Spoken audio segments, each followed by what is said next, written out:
Hello friends, मैं engineer P Kumar आप सभी का आपके अपने यूट्यूब चैनल स्टडी वे में स्वागत करता हूं।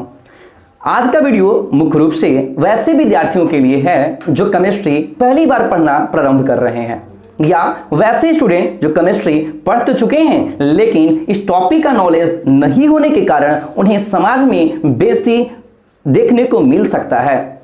इसलिए इस वीडियो को ध्यानपूर्वक अंत तक देखें और वीडियो को अच्छा लगे तो जरूर लाइक करें और सब्सक्राइब कर लें, क्योंकि अगले सभी चैप्टर के टॉपिक वाइज वीडियो आपको इसी चैनल पे मिलने वाले हैं। आज का टॉपिक स्टार्ट करते हैं। आज का पहला टॉपिक है व्हाट इज केमिस्ट्री। आखिर रसायन विज्ञान है क्या? रसायन विज्ञान से आप क्या समझते हैं? और उसके बाद हम लोग पढ़ेंगे कि आखिर रसायन विज्ञान की जरूरत क्या है और इसके महत्व क्या हैं जिसके कारण हम लोग रसायन विज्ञान पढ़ते हैं। तथा इसी टॉपिक में पढ़ेंगे कि कौन कौन से ब्रांच हैं जो रसायन विज्ञान के जो हम लोग 11th 12th एवं जेई और मेडिकल के कॉम्पिटिटिव एग्जाम में पढ़ते हैं। तो आज का टॉपिक स्टार्ट करते हैं, व्हाट इज केमिस्ट्री। रसायन विज्ञान है क्या? रसायन विज्ञान की वह शाखा है, रसायन विज्ञान की वह शाखा है जिसके अंतर्गत हम लोग अणु, परमाणु, आयन तथा द्रव्यों के गुणों, संगठन, संरचना, प्रकृति एवं उसके बनावट तथा होने वाले सभी प्रकार के भौतिक एवं रासायनिक परिवर्तन का अध्ययन करते हैं। जैसा कि आप लोगों ने अपने आसपास के सभी चीजों को महसूस किया होगा, जो हम सांस लेते हैं, जो हम सूंघते हैं, जो हम पीते हैं, जो हम खाते हैं, ये सभी चीजें कहीं ना कहीं अणु, परमाणु एवं आयन से बने हैं। पूरे संसार में सभी वस्तुएं केमिस्ट्री से ही बने हुए हैं जिसका हम लोग अध्ययन करते हैं। अब अगला टॉपिक स्टार्ट करते हैं कि आखिर केमिस्ट्री पढ़ते क्यों है, इसकी जरूरत क्या है। मैं छोटे छोटे टॉपिक से स्टार्ट करता हूं। जैसे कि जनरली आप लोगों ने देखा होगा कि जब किसी भी पर्सन का ऑपरेशन होता है, अनार का जूस उन्हें देते हैं ताकि उनको महसूस होता है कि रीड होने के कारण आयरन की मात्रा अधिक होगी और वह पर्सन आयरन जल्दी गेन कर पाएगा। लेकिन ऐसा फैक्ट नहीं है।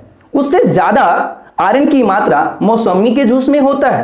अनार में प्रति 100 ग्राम केवल 0.3 ग्राम ही आयरन की मात्रा पाई जाती है, जबकि मौसमी के जूस में प्रति 100 ग्राम 0.6 ग्राम आयरन की मात्रा पाई जाती है। इसका मतलब यह हुआ कि वैसे स्टूडेंट जो केमिस्ट्री का नॉलेज रखते हैं तो वो कभी भी आयरन को एक्सीड करने के लिए शरीर में, उसके लिए वो मौसमी का जूस ज्यादा प्रेफर करेंगे एज कंपेयर टू अनार।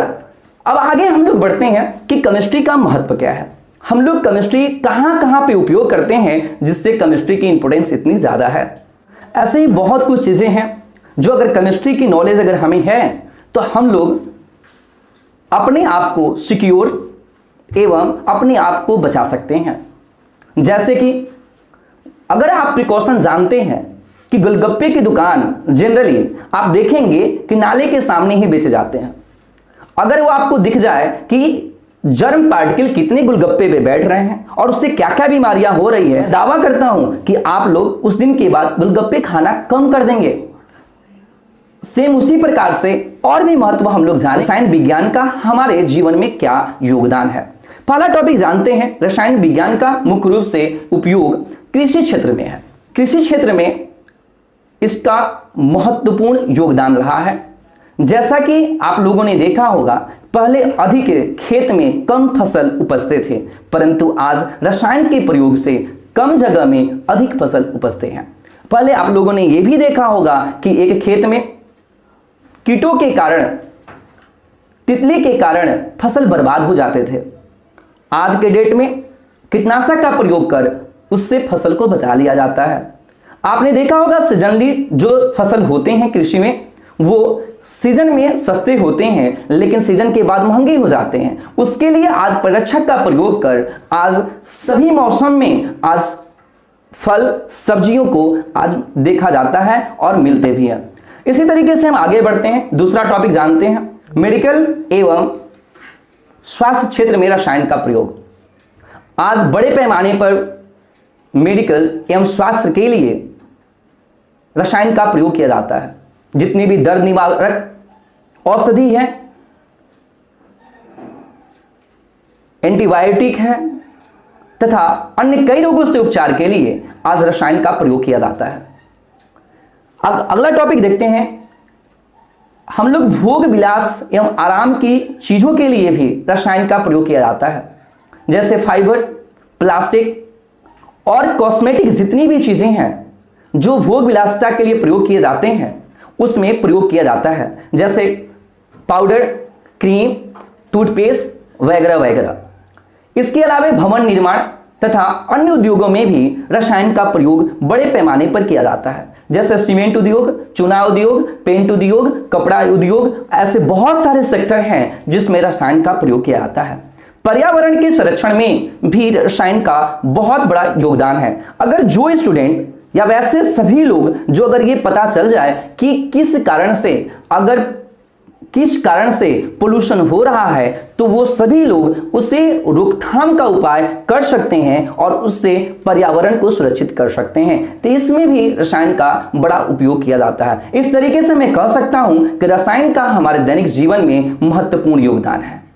अब आगे हम लोग जानते हैं कि रसायन का अगर महत्वपूर्ण योगदान है और हमारे दैनिक जीवन में महत्वपूर्ण है तो कौन कौन सी शाखाएं हैं जो रसायन विज्ञान का जो हम लोग 11th-12th में हम लोग इंजीनियरिंग मेडिकल की तैयारी करते समय पढ़ते हैं।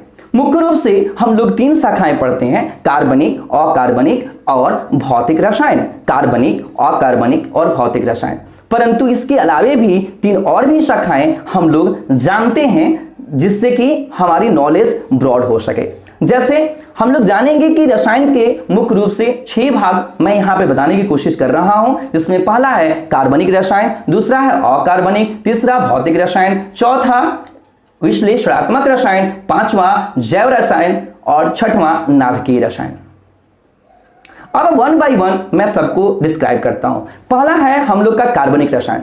रसायन विज्ञान की वह शाखा जिसके अंतर्गत हम लोग कार्बन, हाइड्रोकार्बन एवं उससे बनने वाले यौगिकों का अध्ययन करते हैं, कार्बनिक रसायन कहलाता है। जैसे alcohol, aldehyde, ketone, ester, carboxylic इत्यादि। कुछ ऐसे भी रसायन हैं जिसमें कार्बन होते हैं परंतु उससे कार्बनिक रसायन नहीं कहा जाता, जैसे CO2, CO। अब दूसरा टॉपिक जानते हैं। आज केवल इंट्रोडक्शन हम लोग करेंगे, डिटेल से सभी टॉपिक को हम लोग अगले वीडियो में देखेंगे। सेकेंड देखते हैं अकार्बनिक रसायन। रसायन विज्ञान की वह शाखा जिसके अंतर्गत हम लोग कार्बन और उसके यौगिकों को छोड़कर अन्य सभी तत्वों और उससे बनने वाले यौगिकों का अध्ययन करते हैं, अकार्बनिक रसायन कहलाता है।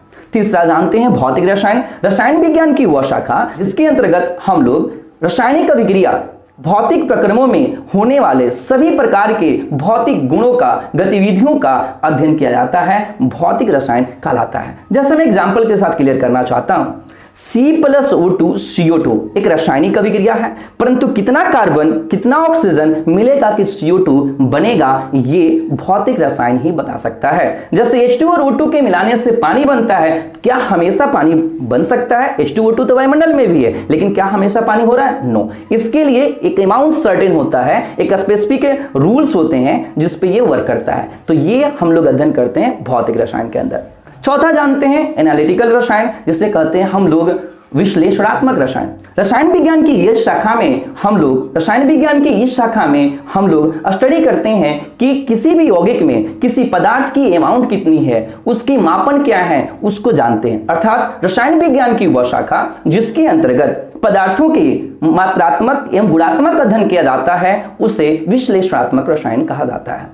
5वां आप जानते हैं जैव रसायन। रसायन विज्ञान की वह शाखा जिसके अंतर्गत जीव जंतुओं तथा पेड़ पौधों में होने वाले रासायनिक परिवर्तन के कारण, रसायन विज्ञान की वह शाखा जिसके अंतर्गत हम लोग जीव जंतु तथा पेड़ पौधों में रसायन के कारण होने वाले परिवर्तन का अध्ययन किया जाता है, उसे जैव रसायन कहा जाता है। जैसे पहले के जमाने में आप लोगों ने देखा होगा कि करेली छोटा था, करेले छोटे होते थे लेकिन पक जाते थे। आज आप लोगों ने ऑब्जर्व किया होगा कि रसायन के कारण वो करेले बड़े होते हैं लेकिन फिर भी नहीं पकते।